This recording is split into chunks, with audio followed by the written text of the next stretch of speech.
I came down with an illness and had to be hospitalized for a long time. When I shared my anxieties with my husband, Donald, "I'll be there for our daughter, leave it to me," he replied with a smile. He used to be the type to wander about, but maybe this situation has awakened his sense of fatherhood. Trying to hold back tears of joy, I said, "Thank you. I'll be off then." And with a smile, I headed to the hospital, and when I returned home 2 weeks later, I found our 3-year-old daughter, Melissa, home alone. Thankfully, she seemed to be doing okay, but my anger reached its peak. I immediately called Donald to confront him. "Donald, where are you?" "I'm at the casino for an emergency." I could hear the distinctive sounds of a casino through the phone. I thought Melissa could handle herself, she's pretty sturdy. Plus, I'm at a good spot now, so I'm gonna hang up. Donald cut the call after saying that. I could only feel anger towards Donald, who only thinks of himself. And seeing Melissa's anxious face made my heart feel like it was being torn apart. Maybe Melissa doesn't need a father like that, I whispered to myself softly. In the next moment, I took action, holding Melissa in my arms. My name is Emily. I turned 40 this year. Currently, I live with my husband Donald and our daughter Melissa. I met Donald in college. We were in different departments but met through the student council. Donald was the president of the student council, and I was the vice president. We discussed how to make student life better and presented our ideas to the professors. Though many proposals were rejected, when one was accepted, we all shared the joy. It truly felt like our youth back then. Donald, being the president, was like the sun, always surrounded by people. Despite his tendency to fool around too much, I still found him very attractive back then. And so, I asked Donald out. "I like you, Donald. Would you go out with me?" "Sure." I was overjoyed when Donald said yes. After that, we dated frequently and got married right after graduating from college. Donald got a job in real estate sales, and I started working as an accountant at a food manufacturing company. It took us a while to be blessed with a child, but 3 years ago, we had our daughter, Melissa. For the sake of young Melissa, I vowed to do my best. Donald changed quite a bit after getting a job. He was always easily influenced by others, but it was okay in college because he was surrounded by decent people. However, the real estate company he joined was filled with highly competitive individuals. The turnover was high due to strict quotas, and those who remained were quite eccentric. It seemed like troublemakers who couldn't easily find jobs elsewhere stayed at this company. Donald's colleagues were into drinking, smoking, and gambling. Donald was drawn to the job because of the high salary advertised in the job posting. The company offered a high incentive ratio, suggesting that a $100,000 annual salary was not a dream. Donald was attracted to the high salary and took the job. However, achieving a $100,000 salary was only possible for a few. Most were unable to meet their quotas and had their base salaries cut, eventually leaving due to financial difficulties. Despite the obvious solution of quitting, Donald's pride prevented him from leaving. He just wouldn't quit his job. Even though he clung to his work, Donald could hardly ever meet his quotas. This led to Donald's stress piling up, driving him towards gambling for relief. Initially, he was taken along by coworkers, but gradually, Donald started gambling on his own. Now, every weekend, it's all about gambling for Donald. I've thought about divorcing him many times, but we have our daughter, Melissa. She's only 3, and surely needs her father around. With a sigh, I find myself waiting for Donald's return yet again today. Then one day, I was puzzled by the results of a health screening received at work. Further examination was needed. Despite everything else being fine, that one item required further scrutiny. I rushed to the recommended hospital for a thorough checkup. Praying for a week, I awaited the results, which turned out to be harsh. A serious illness was discovered. Moreover, a 2-week hospital stay was necessary for treatment. I was at a loss. Melissa is just 3, and it would be distressing for her to be away from her mother for 2 weeks. If her father was doting, maybe it could work, but her father is Donald. Donald has been rather disinterested in Melissa, leaving her care entirely to me since her birth. I've always been the one to take care of Melissa's meals, with Donald just focusing on his own plate. He's never even changed a diaper. When I absolutely couldn't and asked Donald, "I hate dirty diapers. Just leave it until you're free to do it. I'm in a good spot right now, so don't bother me," he complained, engrossed in his game. I remember being speechless at that moment. So, honestly, leaving Melissa with Donald for 2 weeks fills me with nothing but anxiety. My parents live far away, and Donald's are elderly, both in a care facility. It's not a situation where I can rely on anyone. After much thought, I decided to discuss it once with Donald. Anxiously, I waited for Donald to come home. "I'm home." Donald usually returns after 10 p.m. Slightly tipsy, in a good mood. I wondered if he could really take care of Melissa with such late returns. My worries grew. Melissa is currently in preschool, which requires pickup by 7 p.m. The preschool closes at 7 p.m. So far, I've been finishing work on time to pick up Melissa. But I wasn't sure if Donald could do the same. I approached Donald. "Hey, I need to talk to you." "What?" "I'm tired from work," Donald replied, seemingly bothered. I braced myself and showed Donald the re-examination paper. "What's this?" At first, he seemed not to understand, but as he read on, Donald's face seemed to stiffen. "The re-examination found an illness. I need to be hospitalized for about 2 weeks for treatment. I'm sorry, but could you take care of Melissa?" I was anxious about being refused. To my consultation, "Emily, you don't need to worry about anything. I'll be by Melissa's side. Just focus on getting better." He smiled and reassured me. I felt relieved at Donald's words. Donald had always been the type to go out, but perhaps this situation has sparked a sense of fatherhood in him. I was truly worried about what to do with Melissa during my hospital stay. So, when Donald readily agreed to take care of her, I was overjoyed, trying to hold back tears of joy. "Thank you. I'll be going then," I said with a smile and headed to the hospital. 2 weeks later, after a tough hospital stay, I came home to find 3-year-old Melissa home alone. Upon seeing me, Melissa ran over and cried intensely. Surrounding her were scattered bags of snacks and juice packs. Donald must have not cooked at all, just giving Melissa snacks. Fortunately, Melissa seemed healthy, but my anger reached its peak. I immediately called Donald to confront him. "Donald! Where are you?" "I'm at the casino for an emergency," came the distinct sound of a casino through the phone. "Why have you left Melissa alone?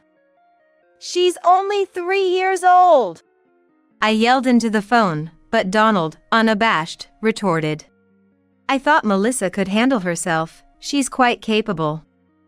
Besides, I'm at a good spot now, so I'm hanging up." With that, Donald hung up.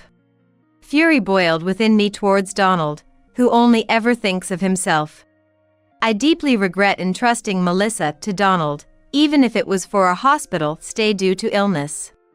Seeing Melissa's anxious face made my heart feel torn apart. Maybe Melissa doesn't need such a father. I don't need him either, I muttered to myself. In the next moment, I took action with Melissa in tow. I immediately contacted my company to take a week off. My boss was reluctant to grant sudden leave, but agreed when I promised to handle urgent work from home. Donald would be at the casino for a while and not coming home soon. So, I needed to act quickly in his absence. I called a 24-hour locksmith and had the locks on our house changed. It was an urgent case, and while not a complex lock, it was enough to keep Donald out. I couldn't help but find the thought of Donald panicking at the door amusing. I get crazy just thinking about Donald like that. While changing the locks, I also packed mine and Melissa's belongings. Since the furniture and appliances were secondhand, there was nothing I wanted to take. And since I wasn't sure if we'd find a new place immediately, I decided to leave them behind. "Mom, are we going on a trip?" Melissa asked with a smile, seeing me pack the suitcase. After finishing packing, "Goodbye, Donald," I whispered. And so, Melissa and I left the home we had lived in for many years. Melissa and I then moved from hotel to hotel. There were times when hotel staff gently refused us, concerned about a child making noise. It was frustrating, but somehow bearable, knowing it was only until we found a new home.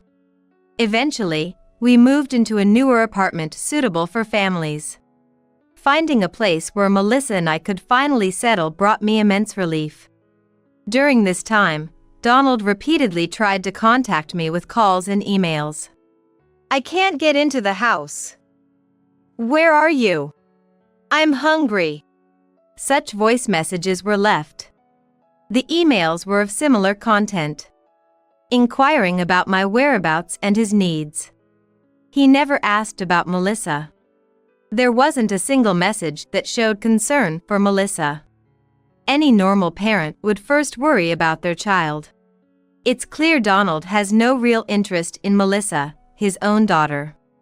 This sad reality only deepened my sorrow.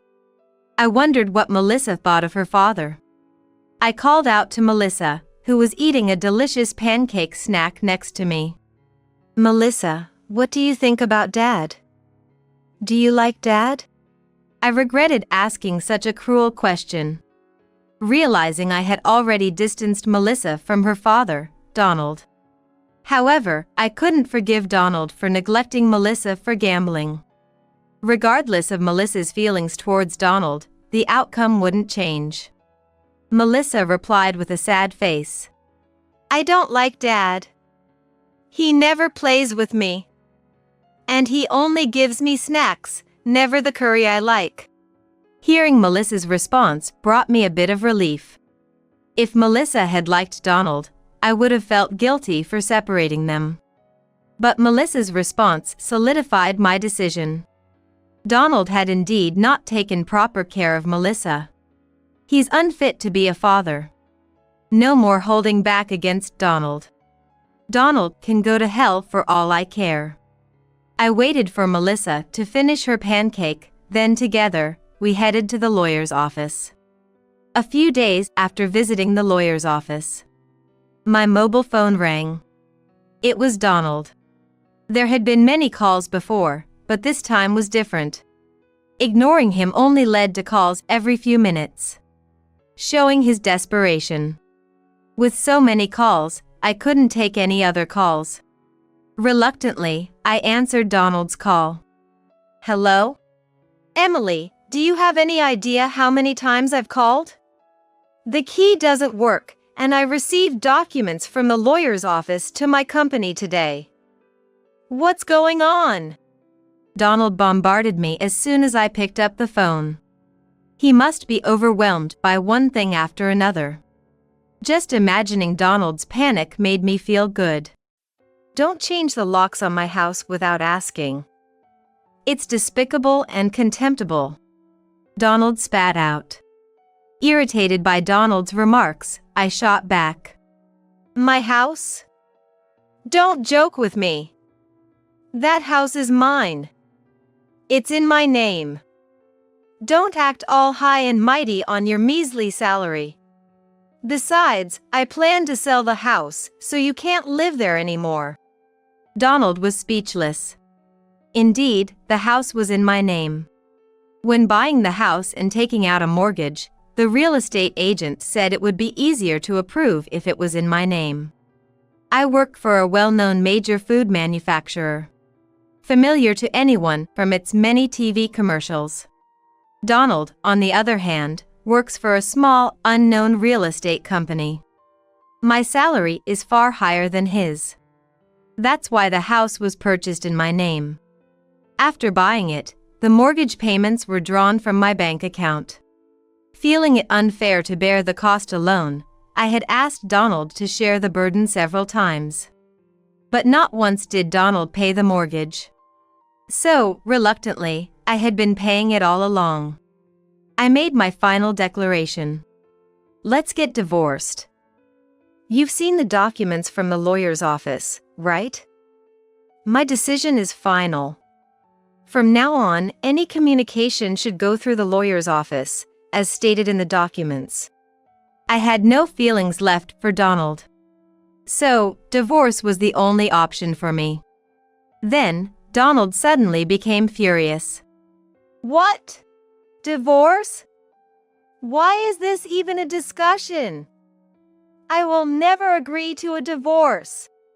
Donald probably panics without my income. I was utterly dismayed by Donald's selfish thinking. When I remained silent, Donald, as if he had an epiphany, said, "Right, Melissa. If we divorce, Melissa will end up with only one parent. Are you okay with making her a child without a dad? Don't you feel sorry for her?" Donald laughed as if he had one. He must think bringing up Melissa's name would stop the divorce talk. However, I firmly stated without any disturbance, "I don't need advice from someone who goes to the casino and neglects Melissa's care. A dad like that might as well not be around." Still, Donald was undeterred. "Anyway, I won't be satisfied until we talk this out face to face. I absolutely won't sign the divorce papers." With that, Donald hung up. "Face to face, huh? Well, I have things I want to say, too," I muttered softly. A week later, I was set to meet Donald directly at the lawyer's office, with Melissa accompanying me. "Emily, long time no see. I've missed you." Donald greeted me with a smile. I couldn't stand Donald treating Melissa as if she were just an add-on. So, I decided to stick to the matter at hand. "I want a divorce. And I'll take custody of Melissa." Then Donald, with a malicious smile, said, "If we're divorcing, you owe me compensation. I'm generous, so I'll let you off with just $20,000. You work for a big company, so it should be easy for you, right?" Even in this situation, Donald's mind was only on money, which appalled me. But for Melissa's sake sitting beside me, I couldn't afford to lose. I presented an A4-sized envelope to Donald. "What's this?" Donald looked puzzled as he took the envelope and began to read the documents inside, his face turning pale by the minute. "How did you know I was cheating?" Donald's voice trembled slightly. "Melissa told me that you've been bringing girls home while she's alone. That a woman cooked for her, but she still likes mom's cooking best." I answered quietly. Indeed, Donald wasn't just indulging in gambling, he had been cheating too. Right after moving, Melissa happily, "When I was home alone, Dad brought home some woman several times. She cooked for me, but I still like Mom's meals the best," told me over dinner. I was irritated not just by Donald bringing his affair to our home, but also by exposing young Melissa to it. That's why, after hearing Melissa's story, I immediately asked a detective agency to investigate. The investigation by the detective agency was quick, and the results came out in just 3 days. This was because Donald had been living at his lover's house all this time. I had thought that Donald, being without money, would find it difficult to hop from hotel to hotel. So, I was expecting him to come crying back to me soon. However, unexpectedly, he wasn't in a desperate situation, probably because his lover was taking care of him. "Melissa, you shouldn't have talked too much." Donald lashed out at Melissa. Melissa was taken aback and teary-eyed. "Blaming Melissa is wrong since you're the one who cheated. Anyway, this settles it. We're getting a divorce. I'll be asking for alimony from you, Donald. And, of course, from your lover too," I said with a smile. Donald was sweating profusely. Cornered, Donald hastily apologized on the spot. "I was wrong, so please, let's not go through with the divorce and alimony. I won't cheat again. Can't we start over? Please." Donald begged for my forgiveness. But an apology at this point doesn't resonate with me at all. It's too late for anything. As far as I'm concerned, our relationship with you is over. I will be asking for alimony from you. And, of course, child support from Melissa is separate. Make sure you pay it. I answered with a smile. This can't be. Donald looked tearful and desperate. But suddenly, he looked at Melissa and, as if struck by an idea, said, "Right. Melissa, are you okay with Dad being gone? It'll be lonely with just Mom, right? Please tell Mom not to divorce Dad." Donald clung to Melissa as if seeing a chance. Despite never having acted like a father before, his confidence was truly baffling. After a moment's thought, Melissa said, "I don't need Dad. He doesn't care about me, and having Mom is enough. Why don't you go to that woman who was at our house?" Melissa conveyed this to Donald and then, "Right, Mom?" She sought agreement from me. Melissa's declaration of not needing Dad seemed to have an impact on Donald. Donald's shoulders slumped. Serves him right. It would be best if he was needed by no one from now on. Afterward, my divorce from Donald was finalized. Of course, I got custody of Melissa. I'm demanding $15,000 in compensation from Donald and his lover. If they don't pay, I plan to file a wage garnishment lawsuit. I've decided not to hold back at all. Also, I'm demanding child support from Donald. The double burden of alimony and child support must be tough, as Donald has been contacting me frequently. Could you please reduce the alimony? My salary has been cut again, and I'm barely making ends meet. After this incident, my girlfriend dumped me, and I've lost my place to live. I'm staying at the company, but I'm at my limit. Donald came to me with such a feeble voice. Donald's salary was low to begin with, and after paying alimony and child support, he would hardly have anything left. Especially if his salary has been reduced. However, I have no intention of being kind to Donald. It's your fault, so take responsibility for yourself. By the way, I'm going to the amusement park with Melissa soon. We're also planning a trip next month, so I'm very busy. So, don't contact me anymore. I cheerfully told Donald. Donald seemed quite frustrated to see me living happily. Probably because he's cornered, he must feel even more miserable. The only thing I'll do for you is sending you Melissa's photos. Be grateful. I said as much and hung up the phone. I haven't allowed Donald to see Melissa. Sending Melissa's photos a few times a year settles it. This was agreed upon with the involvement of a lawyer, convincing Donald. Donald is likely to lead a life struggling with money from now on. But this is all due to Donald's own doing. I think he should continue to live in suffering. As for me, my life hasn't changed much from before. Originally, Donald never took care of Melissa, and I've been raising her on my own all along. So, even after the divorce, the situation hasn't changed much. Melissa doesn't seem to mind not having a father. I'm happy with just you, Mom. She hugged me and said so. Leaving such a cute Melissa behind to indulge in gambling and affairs, Donald must be out of his mind. The results regarding my illness have been good.